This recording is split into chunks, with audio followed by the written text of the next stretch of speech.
Right. Hi everybody, thank you so much for joining us for this pre-recorded webinar as part of our information sharing work around autism this month during April. I'm really pleased to say that for this conversation we have Hannah talking with us. Hannah has some really fascinating views on autism and has a perception that she would like to share, and I think it's really excellent learning that we're talking with her. Hannah, would you like to just introduce yourself?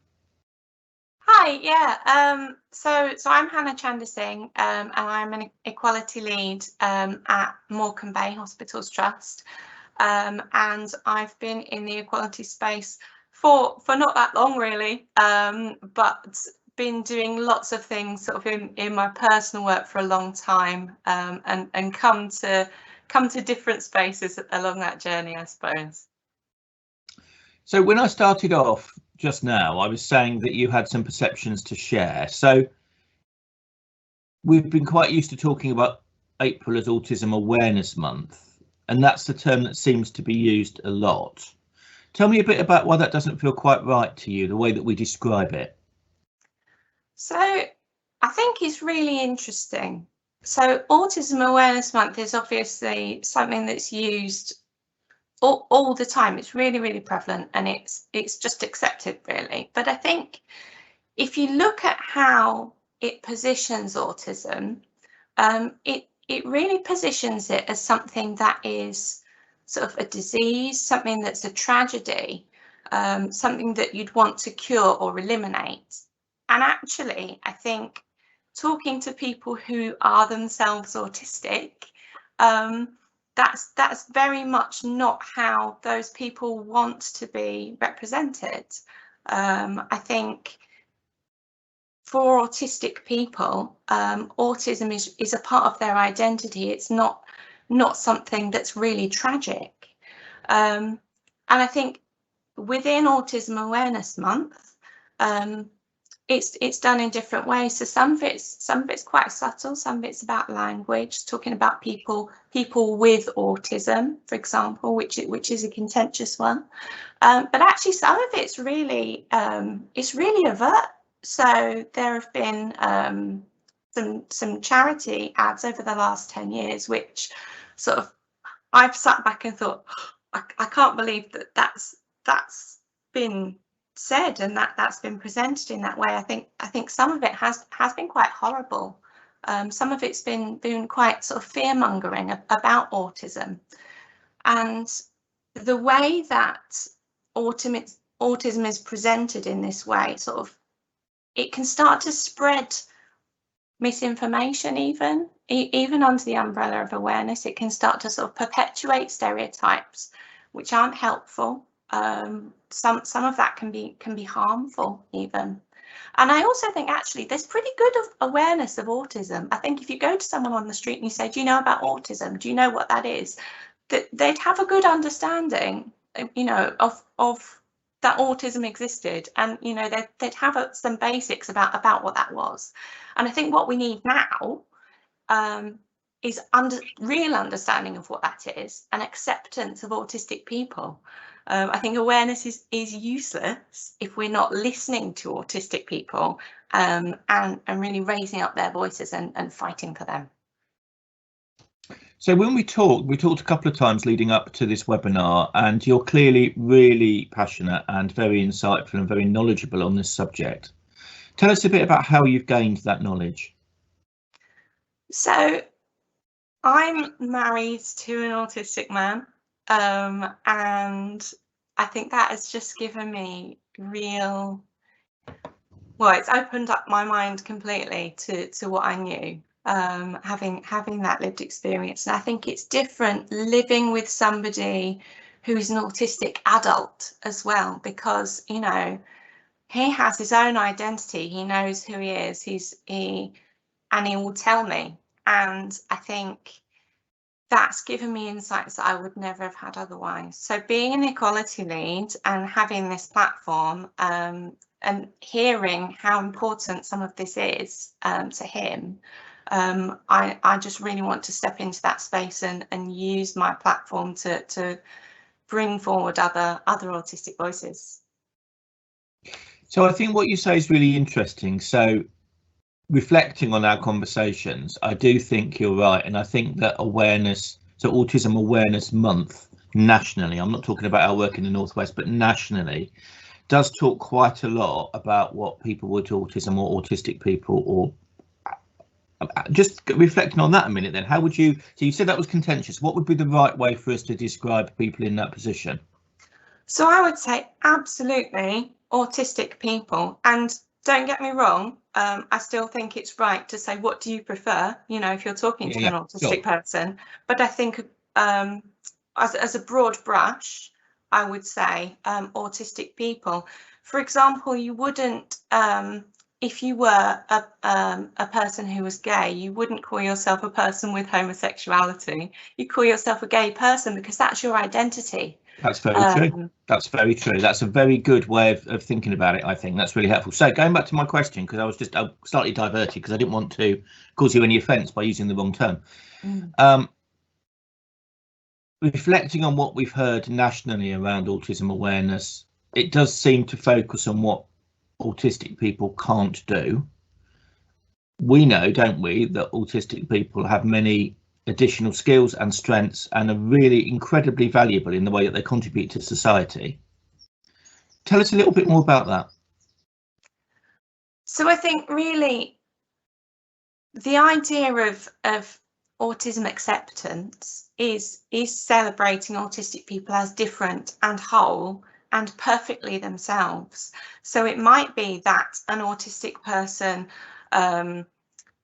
needs different things but has different strengths. So they might have a different way of problem solving. So they might need an accommodation to enable them to function in a way that works really well for them. And actually they can be an enormously successful person if they are given those right accommodations. And I think it's really thinking about those accommodations in a different way. You know, it's not about reducing difficulty. It's not about anybody having a lack of competence. It is about fundamentally different brains working in different ways and celebrating that, because if we all had the same brain and all worked in the same way, we wouldn't be anywhere near where we are as a society now. It's all of those different perspectives and different outlooks that make us so successful, whether it's society or whether it's in our organisation or in our own teams. And I think that's really important. So what I think I'm hearing from you then, or my take on what I'm hearing, is that we seem to be very stuck in the medical model on this, don't we? And really what we should be doing is very clearly moving to a much more social, holistic model of the individual as an individual. Yeah, absolutely. I think it is very much, well, I think it can be quite troubling, quite upsetting, certainly from you know what I've experienced, you know, in my home, for this to be heard, this medical model, I guess, to be imposed as part of this month and wider than this month actually, but within the discussions on autism, when actually this is about identity and this is about who people are, and celebrating who people are and valuing that. And I think if we took it from that social side and think about how we can make people feel safe to be their authentic selves, feel safe to be able to share that, I think that would take us a long way. That's really interesting. So thinking about that in a work setting and a kind of wider social setting, then what could we do differently? How could we do things better? So I think the biggest thing is listen to autistic people. So that's something that has just not been a part of the discussion for a long time. So what do autistic people think about what we're doing? What do they prefer? You know, who do they want to support in terms of organisations? How do they want to be represented? And I wouldn't want to make any decisions on what we're doing without really saying, you know, I want to listen to you. And I think, you know, there's a really huge spectrum of what it means to be autistic, and you know, there are people, for example, who are non-verbal, but just because somebody is non-verbal doesn't mean they don't have an opinion or an identity, and they don't want to have that reflected in what they're doing. So I think absolutely, first of all, let's listen to people and what they want and what they prefer. But I think we can think differently about the language that we're using and think about how that might impact on other people. Think about how people are being represented. There's a lot of use of things like the puzzle piece, which I think has got some really negative connotations to it. It feels like a piece missing, or you're a puzzle to be solved, when actually there's some great icons, things like the Rainbow Infinity Leap, which is really celebratory, sort of more about autistic pride. And I think we can just sort of challenge our own assumptions, and if we can do that, that will begin to make this shift. And I also think that from childhood, really, autistic children are given the language only to see themselves as normal with deficits. And if we are changing our language, we can really put out into the world the way that people are different to others with those different strengths and different support needs, and be really, really clear on that, I think. That's really, really helpful. So people have different understandings of autism, don't they? And some will have lived experience and some will understand where it's touched them, perhaps because it's a broad spectrum, as we know. But are there any myths that you'd like to dispel right now? So anything that we can strike off straight away in terms of what autism isn't, or what autism is, in fact? Absolutely. So first of all, one that I know a lot of people hear is, oh, you don't look autistic. There is no one way for an autistic person to look, and it is enormously broad, and as we've said, it's a spectrum, and it's not sort of linear. It's not one line. You're not this autistic or this autistic. So it might be that you've got, might be more like a colour wheel. So a big circular colour wheel, and you might have sort of strengths over here. You might find things more difficult over here. And it can look completely different for different people. People can present in completely different ways and need completely different things. So that this one sort of stereotype of the young boy who can't make eye contact and is obsessed with trains, that is one example of an autistic person, but there are multitudes. And I think if we can really broaden our minds as to what that can look like and what the potential of all those different people can be, I think that is one thing for sure. I know that a part of that as well is there's a huge misconception that girls can't be autistic. And a lot of girls, partly because of this stereotype, because girls find it easier to mask some of their traits. Girls are hugely underdiagnosed. They don't get that support that they might need. They're not able to identify those things within themselves, and by perpetuating that stereotype, I think we're doing girls a huge disservice, actually. And the other one that I think comes around a lot is that autistic people have no empathy, and maybe for some autistic people that's the case, but for some they're hyper empathic. They're hugely empathic, and again, it's coming back to that spectrum, that colour wheel, that there is absolutely no one way to be autistic. Do we know anything about how prevalent autism is? So do we know? So could could we safely say that of the NHS workforce, do we have any idea how many of our employees might be autistic? Because of course we can't currently identify as autistic on ESR.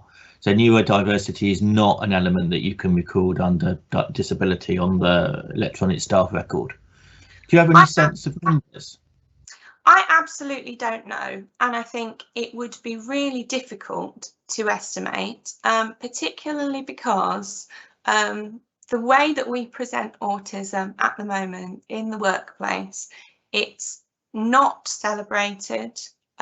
It is presented as a problem. I think I would feel that, and I would think that probably we would have colleagues within the NHS who don't feel confident to disclose that, even if we could look at those numbers and look at neurodiversity. I wouldn't be confident in those numbers, and I think if we can change our narrative and really get this right, we might be able to see actually much better numbers on that, and really be able to tailor our services and support better for people.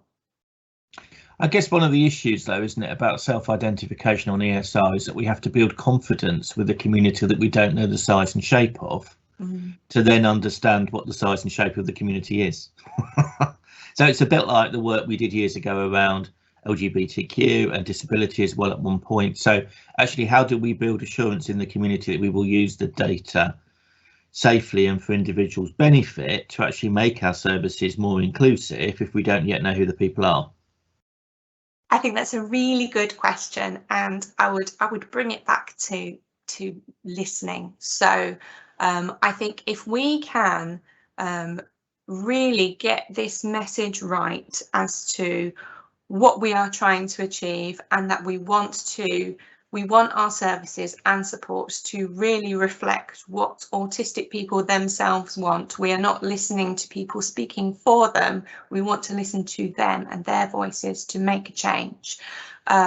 If we can position it in that way, and then also really make sure that we're giving people the opportunity to contribute to that anonymously and confidentially, so as not to put them in any difficult position, so as not to put them in a position where they're worried that other people might learn that they're autistic if they're not comfortable with that. I think if we can put in that effort, and that might be quite an undertaking to do that, but I think if we could do that to really start to engage with some people, then I think that can spread wider.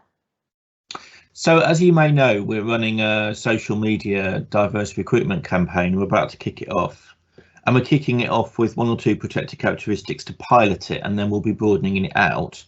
If we wanted to do a piece of work to attract more autistic, more neurodiverse people to our workforce, do you have any idea, any top tips about how we might do that? I think, to start with, there are some people who are doing this work already, and I want to approach some people working in autistic advocacy, probably. There are some really good organisations out there, and I'm not talking about sort of the big autism charities, but specifically organisations that are designed to give autistic people a voice, and they tend to be run by autistic people themselves. And I'd be approaching some of them and saying, this is what we're trying to do. I think we need to be engaging with the right communities, we need to get the right tone, and we need to make people feel safe. And what is your expertise of that? And I think that would be my starting point, because those people are already well on that journey, they're well connected, and they have a really good sort of experience of listening to those groups of people, and maybe potentially speaking for them where they're not able to as well. Okay, that's really, really helpful. So kind of looking forward then, what would be your hopes for the future? How would you like things, or hope things will feel in 3, 4, 5 years time for a person with autism or an autistic person? I would just really want people to feel safe and free to be their authentic selves, wherever they are, but particularly in the workplace, particularly for the NHS. I think the way that we present autism now, it just doesn't fit with the way that we are so inclusive in so many other ways. And I think I want our autistic colleagues to not feel any fear of being themselves at work. I want them to feel that they can take pride in who they are and know that they will be supported in the right way. I want managers to know that if they have an autistic person in their team, they can access sort of support and information to help them support them in the right way as well. And I think most of all, I want people to go to an autistic person when that autistic person has said, I am autistic and I might need something different, and say, okay, well, so what do you think? What is right for you? You are the expert, and not make those assumptions or judgments. Just picking up on that then, so in what we're loosely terming as reasonable adjustments, so what people really need to be able to be of their best, and we talk about wanting people to be authentic, don't we? So we have to put the tools in place to make that, enable that to happen. What might be some of the things that an autistic person might need in the workplace or need to be supported with for us to support that person to be their best? I know it's a really massive question, I know, but just in terms of people have got in, so people are starting from this from scratch and not understanding the things that will make the biggest difference. Can you think of any things that people could just begin to embed? Because this is about, if we're thinking about inclusiveness, we would want people to feel treated the same. So we need to up our game for everybody, don't we? So that we're not saying, you autistic, you get this. We treat everybody the same. An autistic person would feel valued and part of that community as an employment. I think it is a really wide question, simply because of the range of autistic people that there are. So you might have a person who finds change to routine very difficult, for example. So you might have to have a conversation with that person and find out what would distress them actually, and see if you can build that perhaps into the service so that they are able to maintain some kind of consistency as much as possible. It might be actually that it's a person who problem solves in a completely different way. So a system that you have in place of how things work or how things are approved might cause them an issue.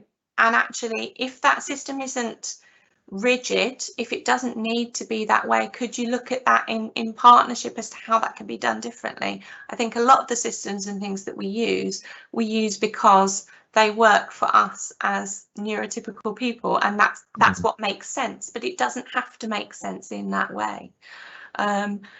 And so I think it's really, really vast. It's really, really vast, and you've got to go to that person. You know, you might have another person who finds it very difficult to read facial expressions, or might find it very difficult to take things away from a meeting face to face. They might need follow-up notes in an email or in writing. It can be really small, simple things, but it really does depend on the individual. Just thinking about where we are right now in our ways of working right now, has kind of working remotely and the use of virtual technology, has that been beneficial or detrimental in the main, do you think, to how people with autism, autistic people might communicate or find action in this space? I think the change initially will probably have been very disruptive to a lot of people. I think that initial change, when things very suddenly were very different, will have been quite a challenge for a lot of people. And I'm speaking really broadly, but actually being able to be in your own space that you can control, and being able to manage yourself and your own needs in a slightly different way, I think is a really positive thing, and has been a really positive thing for a lot of people. And I know as well that for a lot of autistic people, some people do really struggle with the social side and with social interaction. Some people struggle with eye contact, so actually being in your own home and having control of that aspect may have helped.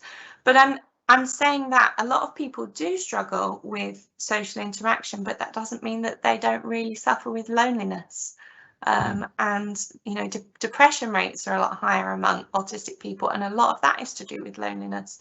So you know, there's a whole other side to it there. I think we've all struggled with loneliness during this year, and for people who are already at a difficult point perhaps with that, I think that may have deepened things. So there are ups and downs.